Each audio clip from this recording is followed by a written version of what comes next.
नमस्कार मंडळी, श्री स्वामी समर्थ। आज आपण पितृदोषाची लक्षणे, त्यांची कारणे व त्यांवरील उपाय पाहणार आहोत। तर मंडळी, मुलबाळ होत नाही किंवा झालेच तर जन्माला आलेलं मूल मंद अपंग होतात। बरेचदा मुलं जन्माला येताच मरतात। नोकरी, व्यवसाय, उद्योगधंद्यात नुकसान होते। तसेच कुटुंबात छोट्या छोट्या गोष्टींवरून मोठे वादविवाद होतात। घरात सतत कुणी ना कुणी आजारी राहते, दवाखाना सुटत नाही। विवाह इच्छुक मुला मुलींच्या लग्नात अडथळे येतात। लग्न झाल्यानंतर वैवाहिक सुख मिळत नाही। घटस्फोटासारखी परिस्थिती येते। अपघात होण्याचा धोका जास्त वाढतो। प्रत्येक शुभ मंगल कार्यात कोणत्या ना कोणत्या कारणाने अडथळे निर्माण होतातच। घरातील कर्ता युक्ती सतत मानसिक तणावाखाली राहते। तर मंडळी, ही झाली पितृदोषाची लक्षणे। पण पितृदोष का लागतो, त्यामागील कारणे कोणती, ते आता आपण पाहू। तर मंडळी,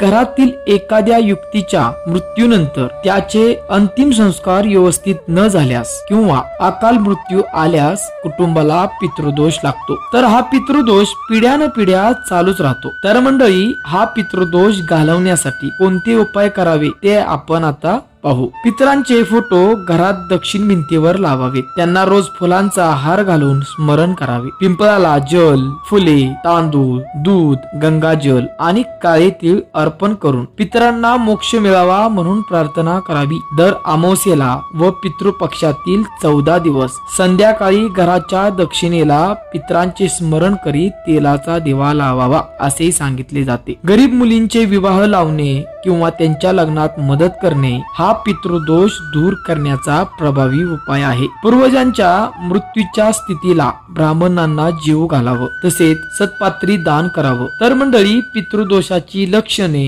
कारणे व त्यांवरील उपाय या संबंधातील संपूर्ण माहिती तुमच्यापर्यंत पोहोचवण्याचा प्रयत्न केला आहे। तर ही माहिती आवडल्यास व्हिडिओला लाईक करा व ही माहिती इतरही लोकांपर्यंत पोहोचवण्यासाठी व्हॉट्सअप, फेसबुक व इतर माध्यमातून शेअर करा। व गुरुमाऊली या आध्यात्मिक चॅनलला अजूनही सबस्क्राईब केलं नसेल तर सबस्क्राईब करा व बेल आयकॉनला क्लिक करा, म्हणजे या चॅनलवरील नवनवीन व्हिडिओचे अपडेट्स सर्वप्रथम तुम्हाला मिळत राहील। धन्यवाद। श्री स्वामी समर्थ।